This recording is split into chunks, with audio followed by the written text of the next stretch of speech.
हाली चल घरे तोहर दीदी नु बड़ी बीमारो कि आईनी देखे लायक दीदी तोहारा के नु हो के जीजा देखे नु लगले हमरा ऊपर हो हमरो के इनके से बचाओ ये दीदिया फानो तर जीजा हमरे पतनी देख हमरो के इनके से बचाओ ये दीदिया फानो तर जीजा हमरे पतनी देख लागो ताटे नु नाच दियन हमरो के तनी देख लागो ताटे नु नाच दियन हमरो के तनी देख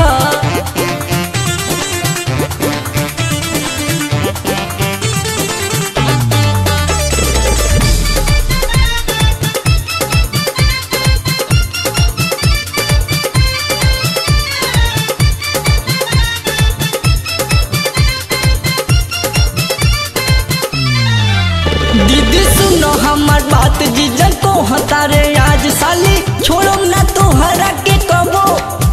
दीदी सुनो हमार बात जीजा को हतारे आज साली छोड़ो ना तोहरा के कबो कि मनवा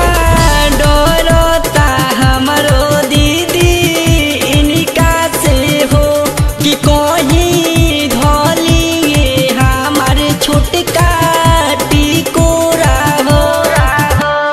कौन मुँह देखाए इरफान से दीदी जाके नु कह दिए शरीफा से तनी देख कौन मुँह देखाए